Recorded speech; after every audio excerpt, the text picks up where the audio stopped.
Mom, you guys came here in the 70s and you had been moving all around. What made you want to stay in Tucson and plant roots? It's so wonderful. Just the air, the quality of life is laid back and gentle. Yeah, I like to watch the javelina eat my plants. But the best thing about Tucson is coming home and seeing you guys. Should we raise a glass? Prickly pear margarita? Cheers. Cheers. Cheers. Love you. Love you. For us, we got a lot of intel, a lot of leads. But now it's time to just go to work. Allow my team to do what they do, investigate crimes.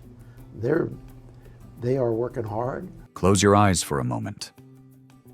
Somewhere out there, an 84-year-old woman, someone's mom, someone's grandma, went to bed in her own house, in the room she had called hers for so many years, in the neighborhood she loved.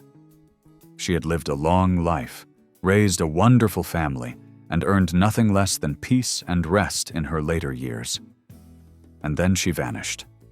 No signs, no farewell, nothing anyone heard. She was just gone. No clues left behind, except one thing: blood. America faced a grim reality on the morning of January 31st, 2026. A masked intruder abducted Nancy Guthrie, mother of Savannah Guthrie, anchor of NBC's Today Show, from her home in the Catalina foothills in Tucson, Arizona. It happened in the middle of the night, and the person behind it knew what they were doing. Nancy is 84 now. Doctors implanted a pacemaker to help her heart beat. Without it working as it should, and without the medications she needs, her body can't survive. Every day, she relies on heart medicine and blood pressure pills to stay alive. Those pills were left untouched on her counter, in her cabinet back at her house, when she was taken. The person who took Nancy Guthrie didn't just kidnap an elderly woman. They tore her away from the things that are keeping her alive. Savannah Guthrie, her own daughter, put it. But her voice trembled with fear as she said, "Her health and her heart are fragile. She lives in constant pain. She is without any medicine. She needs it to survive." This wasn't a plea for justice, at least not yet. It was a desperate cry to save her mother's life.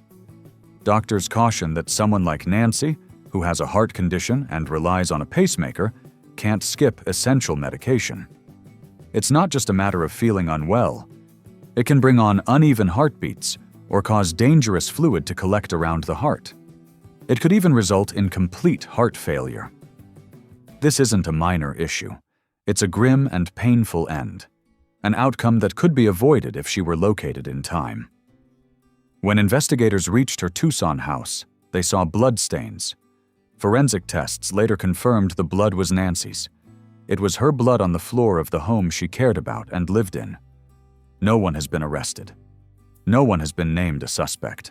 Nancy Guthrie is still missing. It has been 32 days and counting. Before diving deeper into this case, and believe me, it gets more tangled and more tragic from here, if this story has hit you hard like it has hit me, go ahead and like this video. Share it too, because spreading awareness can save lives. Someone watching might hold the key to cracking this case wide open. Make sure to subscribe so you don't miss other investigations like this. Leave your thoughts in the comments. I want to hear them. Let's dive into something that's been on everyone's mind. The kind of thing that gets harder to push aside the more you think about it. Right now, Nancy Guthrie is still missing. She's out there somewhere. She doesn't have her medications or her loved ones with her, and she's fighting for her life. But here's the thing. Those closest to her aren't acting the way you might expect from a family who believes she's still going to come back. Think about what happened on February 24th, 2026. It had been almost a month since Nancy disappeared. That day, Savannah Guthrie shared a video on her Instagram page. Millions of people tuned in, and what she said left everyone stunned. She said something that struck me. She said her mother may already be gone, that her mom may have already gone home to the Lord. And then, almost in the same moment, she added, If this is what is to be, then we will accept it. If this is what is to be, then we will accept it. I want to tread here because I feel for what this family is facing. No one should ever have to endure something this heartbreaking. Savannah Guthrie is a daughter in mourning, and her pain is real. But I also need to be upfront with you, and that's the reason we're even having this conversation. The family had spent less than 4 weeks searching, yet their words already sounded more like a farewell than an effort to find their mother. It seemed less like they were fighting to bring Nancy back home, and more like they were preparing themselves to let go. People couldn't help but notice the shift. At the exact moment Savannah shared that video, the family also revealed a $1 million reward. A full $1 million offered to ensure Nancy's safe return. But in the same video, the tone didn't feel like a family determined to push for a rescue. Instead, it seemed like they were preparing for a different kind of ending. Are they still fanning what's left of the hope, like Savannah described, or has that hope faded? That's for you to figure out. I'm not the only one wondering about it, though. Now here's something that's harder to talk about. It's what the neighbors are murmuring. It's what people around Tucson have started to say, and, at times, even voice. Why did Nancy Guthrie live by herself? This woman was 84 years old and had a pacemaker. She suffered from severe heart disease and relied on several daily medications just to stay alive. She lived alone in a big house in the Catalina foothills. She didn't have a full-time caregiver or a medical alert device like Life Alert. But there wasn't anyone sharing the house with her to check on her if something happened at night. Now we know that Savannah Guthrie lives in New York City. The family had arranged some caregiving support, with people visiting during the day to help Nancy. On the night she vanished, her son-in-law Tommaso Cioni gave her a ride back home, stayed to make sure she got inside, and then left. She was safe inside. That phrase carries a lot of weight. What followed in those shadowy moments after that front door shut happened to a woman who had no one by her side. The Tucson community refuses to stay silent about it. Some neighbors have started speaking out, some on camera, and others choosing to stay unnamed. They are asking tough questions, ones the family might not want to face right now.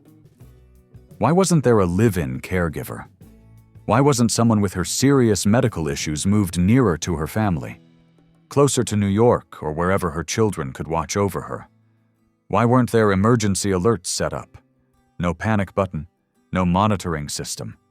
Nothing that could have given Nancy even a small chance to reach out for help when that masked person entered her home.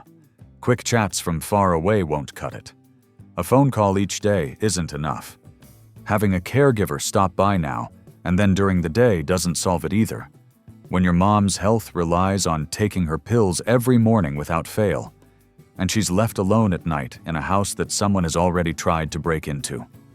People in the community are putting all the blame on the children. It's up for debate if that's fair, but it has sparked a conversation that millions of families in America need to have right now. When Nancy Guthrie is not the only elderly parent dealing with serious health problems while living alone. Her children live far away, hundreds of miles. She is just one of many in that situation. This case has brought that often ignored and difficult truth into the public eye. The real question here isn't if Nancy's family cared about her. They did. The issue is whether caring from a distance could ever keep an 84-year-old woman with severe heart problems safe while alone in her home. Right now, for since Nancy is still missing, nobody has a clear answer to that question. Then, March 2nd, 2026, arrived. It marked 30 days since Nancy Guthrie disappeared. For the first time since their mom went missing, Savannah Guthrie returned to the house.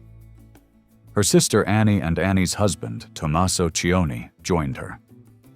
They went back to the place where Nancy was last seen alive. They returned to the street that, in the past month, had turned into something none of them could have imagined. A memorial, where the family had stayed out of sight, But something special was growing in the Tucson community outside their house. Yellow ribbons hung everywhere in bright bursts of color. Stacks of handwritten notes piled up, one on top of the other. Crosses stood in the ground alongside candles, flowers, and photos of Nancy smiling. Simple signs carried the message. Let Nancy come home. People who didn't even know her arrived every single day, leaving pieces of their hearts at the edge of her driveway. On the 30th day, her kids finally came out to see it. Deputies escorted them as they arrived. By then, the home was back in the family's hands. No trespassing signs were up, and new security measures were already set. They moved. Slow steps, holding on to each other, walking like people who were ready to fall, but love somehow kept them steady. Savannah and Annie pressed close together. They laid yellow flowers, a color tied to Nancy, a color that symbolized this whole search, among the many tributes left by strangers. They paused there, reading each card, fingers grazing ribbons, absorbing all the heartfelt words the community had written for their mom. They cried. Not the calm, polished sadness you'd think to see from someone hosting a national morning show. Actual tears. Quiet, broken sobs. The kind of emotion that reaches so far into your soul that holding it back isn't an option. Later on, Savannah shared the moment on Instagram. She wrote, "We feel the love and prayers from our neighbors, from the Tucson community, and from around the country. Please don't stop praying and hoping with us. Bring her home. Bring her home."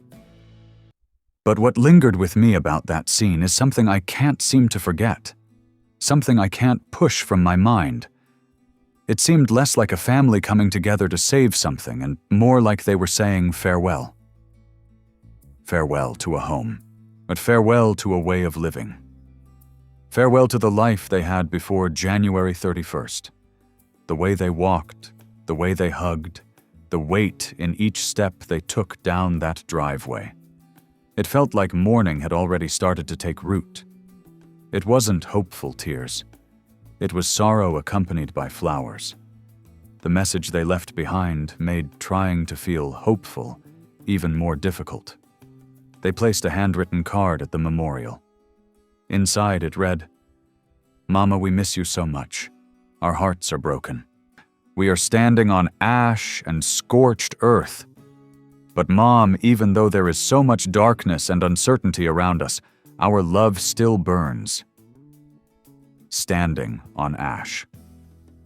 Scorched earth. These don't sound like words from a family hoping for a call saying she's alive. They feel more like the words of people trying to find some kind of beauty in the ruins of something already lost. So, what's the status of the investigation right now? Detectives are actively investigating the case. People have sent tens of thousands of tips from all over the country. They have gone through thousands of hours of video footage. Experts are still analyzing DNA evidence taken from the scene.